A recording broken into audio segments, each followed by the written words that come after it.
Welcome to the Liberal Buzz Show, where we're sick of control freaks. The control freaks have got to go.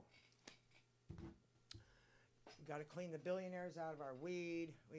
Besides all the things that we need to clean the billionaires out of, that's a large part of it too, because it's a whole economy unto itself. And we're wondering, why in the hell are we letting the government pay their bills with weed money while they have people locked up for trying to pay their bills with weed money? I couldn't have said it better than Dave Chappelle. So, telling you, that's where we're at. We've got the moguls in control.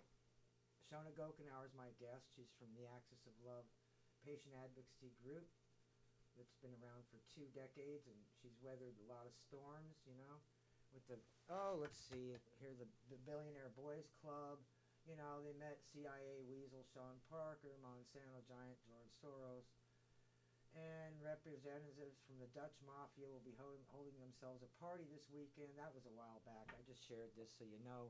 You have a little history about the cannabis movement from 2016 when, that ballot initiative passed. They call it legalization. They gave us they promised us the carrot, and we got the stick, because we got more jail, we got more fines, the money goes to police, and how is that legalization? It's not legal to grow outdoors, and it used to be, so they've really, they thought that we were stupid, and we were. People voted 60-some% margin of it passed, so that's pretty depressing, isn't it? So I'm just saying. Yeah. So there was an illegal bust in the Santa Cruz Mountains. It took down 10,000 cannabis plants, because we all know that fascism is never about public safety. I mean, do you feel safer knowing that 10,000 cannabis plants were removed in the Santa Cruz Mountains? Do you feel safer? Yeah, I know. So, we got that. We got those hyenas going after. I don't want to talk about the hyenas that way. I'm just starting to get a little mad here. I got to control my. I got to get my heart rate down. Okay, so now, here we go. Here's my guest. My guest is Shona Gokenauer, the Educational Director for Axis of Love, a patient advocacy group for harm reduction, using cannabis as a tool for harm reduction. And hello, Shona. Welcome. Thank you, Denise. It's always a pleasure. Yeah. So now I'm on your timeline here, and you've got your timeline shows that the federal level they're going to make cannabis programs protected. They're going to protect them from federal prosecution, like the DEA, and Well, I actually have to take a step back from my own post. One of our members, Michael Goldman, made a very good point, as did the article that I posted, that we haven't passed the Senate yet. So we passed Congress. We also passed a voice vote on protecting tribal, so Native American growing on federal lands, which is huge. In my state now, Wisconsin, in my home state, we had some interference on tribal lands, and we've also seen that in California and et cetera. The Veterans Administration also giving clearance to their doctors to recommend, which is huge.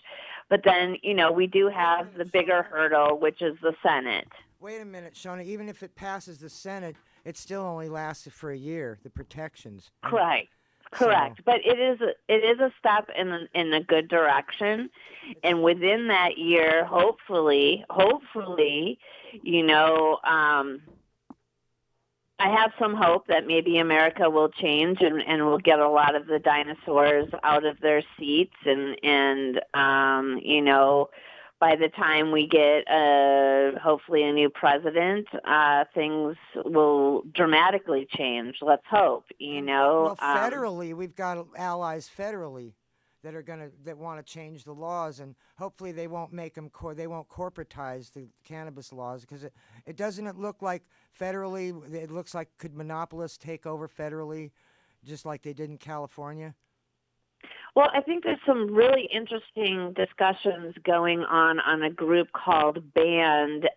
So it's for activists like myself who have been banned from groups that Jackie McGowan in particular and some other ASA-ish, normal-ish people have been practicing censorship against the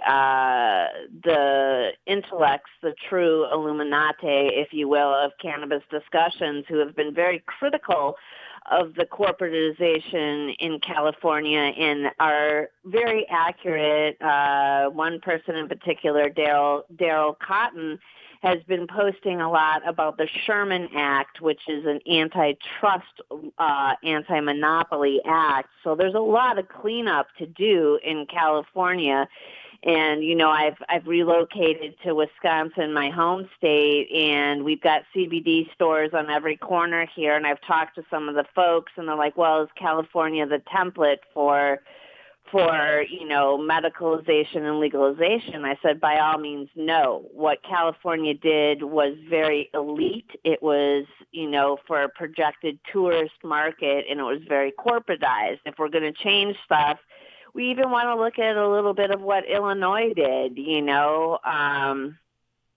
So, yeah, I mean, there's always that danger, and we have to put those safeguards in and raise those red flags. But I think getting it for a year, if we can flip a Republican-controlled Senate and push this through, you know, and it is a bipartisan amendment. It's, you know, Blumauer, who's awesome representative from Oregon. Access of Love is at his chief of staff's working group, you know, at the congressional level. You know, we're made aware of everything that's going on there. So very inclusive, forward-thinking office. And then we have, you know, McClintock from California, who's a Republican. So this does have, it is coming out of the Congress with it's a bipartisan amendment. So let's see if cannabis becomes a populist issue. This will be the litmus test when this gets to the Senate. Yes, it will. It sure will. So how long do you think it's going to take for it to get to the Senate? And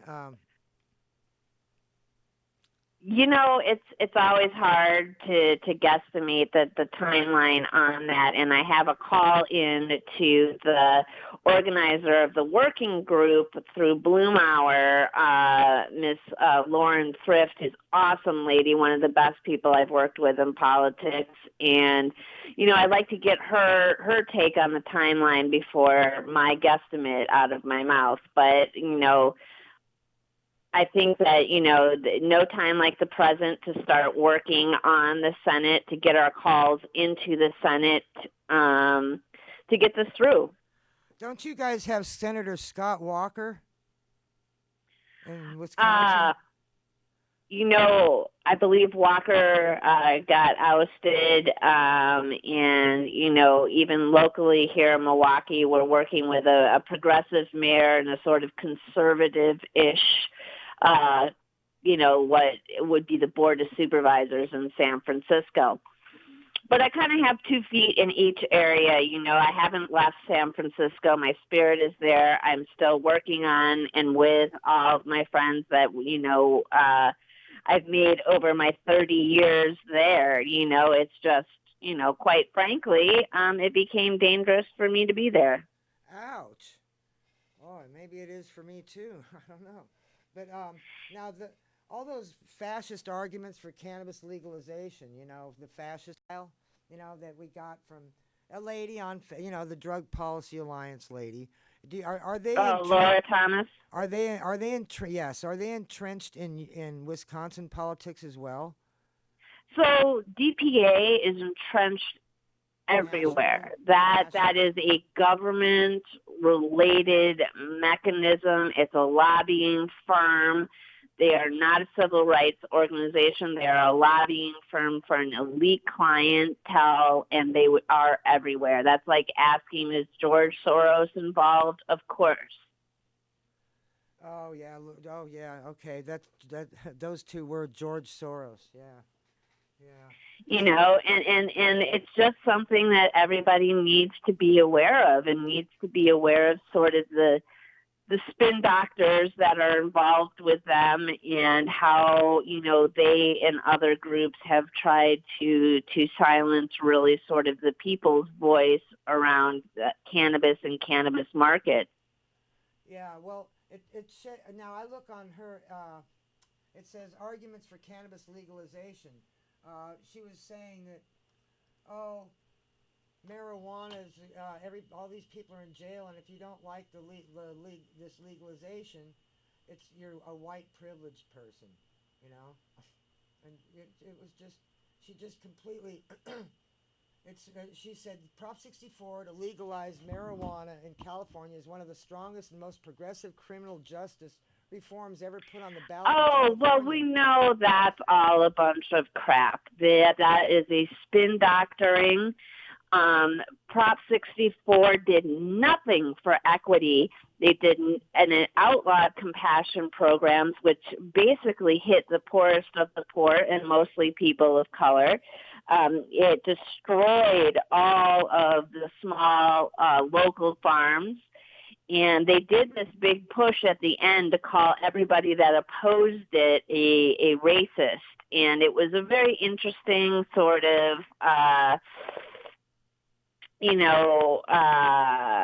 flip-flop of reality, which is a lot of what the fake progressive sort of cult does in California and has done for 40 years. I say 40 because, Jim Jones certainly didn't start fake progressivism, but he was a large part of it in San Francisco and California. So, the ideas that they broadcast seem to have a social justice leaning, but the reality is that it only does, the laws only do for their small groups of friends who are majority white privileged. Yes, they are. If you want to look up Laura Thomas's history, take a look at Making a Killing, which is an article about the people who did not have HIV, but were being paid really high dollar to work at HIV organizations during the height of the crisis. So these are predators in my book, and people that we need to always look at what they're saying and decipher it for its true intent. Interesting. So, and her money trail there, well, it's the Rockefeller Foundation, right? The Rockefeller That's Foundation. not her money. That's not her money leading up to. That is DPA. You've broadcasted it before, a lot of wealth connected to that. And a lot of the social justice organizations that are actually truly in the trenches working on getting people of color out of jail for nonviolent or drug war related crimes, they are actually pushing out of the water instead of promoting, and these are organizations that are run by mothers of color, by dads of color, people who have generationally been affected by the war on drugs and don't have anybody on their board of directors that is an ex-FBI agent, or are not taking funds from people like Sean Parker, who, on his very public resume, worked with the CIA. So, when we take apart the what's going on with the drug war, we really have to look at who's trying to get ahead of it, who knows the inevitability and wants to be controlling the chessboard. And that's a lot of what we see in sort of the national organizations. And I've been on target for, going on 20 years now for, blowing up the question of who are these national organizations and how are they actually helping people impacted by the drug war. DPA right now could take all the resources that they have from their very elite clientele and get every single person out of jail right now with getting them a good lawyer. Because that's why you end up in jail in the drug wars, because you don't have an Omar Figueroa or you don't have the best, criminal defense lawyer at your hands, because 9 times out of 10, you're a poor person. That's why you got caught in the first place, Absolutely, I do. Okay, so we've got about 6 minutes left. So let's keep our eyes on the Senate. Let's make sure that we're involved as poor people, as advocates for justice. Let's make sure we're involved pushing this through, and then let's make sure that we're involved in questioning what's going on with equity and compassion. So what's this I hear about the California court ruling that inmates can have cannabis in prison but they can't consume it? Geez, I don't know about that. I do know that our group was the first group, Access to Love SF, to say that it's a state legal medication. People in state prison should have access, right? Because that's, the part we could control. That sounds horrible. Please send me some information about that, Denise, because it sounds horrible to say to somebody, you can have this, you just can't use it. Mike Goddard shared it to your timeline. I just thought, what? I just had, that was my knee-jerk reaction when I saw it. Oh my gosh, well, I'll have to review that. I love Big Mike. He's a great advocate. I'm so glad he's a part of Access of Love, and we will be getting together in San Francisco at the last day of June and sharing medicine and sharing a little bit to eat and, hopefully sharing some good news. Excellent. And that'll be by the statue in front of City Hall. Yep, at 420. Yes. And what's this about these pot farm busts? They're busting tens of thousands of plants in California. They're raiding. People should know this. People are being raided. Yeah. They're actually being raided for more than 6 plants. Well, these are, not people that are just having 7 plants. Let's be clear. These are farms that are definitely more than a personal use farm. So I don't want to create hysteria within the patient community where somebody might have 8 plants in their closet or something like that. That's not what we're looking at. But what we're looking at is people who are probably once compliant before, the passage of Prop 64 being rated. I've heard that it's state, federal, everything. I don't know all the inner skinny on it, but I did hear about it. And it's a crying shame that, we're still having raids and et cetera, we don't need people coming in with helicopters. What a waste of resources, what about knocking on the door and saying, hey, you're not compliant. You have 30 days to become compliant or we're coming back. Where's that? So they're not doing that. They're just coming in, raiding everything and scooping up the property and, all that. Don't they they keep everything if they find you're illegal, right? Well, yeah, that goes into the whole federal forfeiture thing, and I'm not sure exactly, so I don't want to be quoted saying anything exactly about what these farms were about, who was behind them, if they had compassion programs, were they being good to the environment.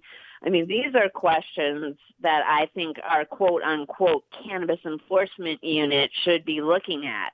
They should be going to farms and saying, are you compliant? Are you an equal opportunity employer?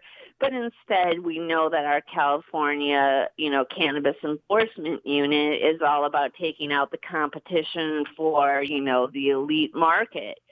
And that's unfortunate. That's a restart of the drug war. That is what, like we were just talking about DPA and these other folks, that is what they did. They restarted the drug war in California by making an elite market and supporting the entrance of only elite, while on the other side of their face trying to talk about equity and compassion without people.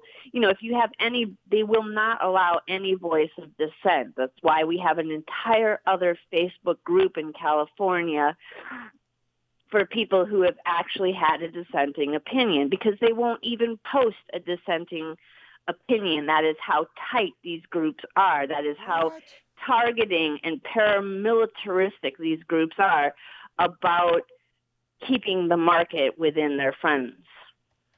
So that's what we're up against. They won't even allow a dissenting opinion on what are you talking about? No. On committees and boards? Well, this is on groups that they have on Facebook where they invite activists, and then you get kicked out of the group if you truth tell, if you question anything. And so all of these California activists that have been kicked out of these, national organization, paramilitary-ish groups, discussions on cannabis, we have a whole other Facebook page that we talk on. And it's so interesting, the level of censorship and how dissenting voices are actually targeted by these groups, and yet they want to say that there are civil rights groups. You can't be a civil rights group and take out anybody who has a dissenting opinion. Exactly, Shona. We've run out of time, but that's a good way to end the show. You can't take out call yourselves a civil rights group, and while you quash dissenting opinion, which is what happened at the Democratic clubs when they were endorsing Prop 64 without allowing a debate. Mm-hmm. It's the same sort of thing that happened, and I want to thank you very much for your work, Shona. It's been a thankless, glamourless job that's got to be done. Bless your heart, Denise. Thank you very much for your work, and stay in touch, all right? I haven't left. I can be in spirit fully. Okay, yeah, we're psychic. Okay, we share a brain. You take care. Exactly.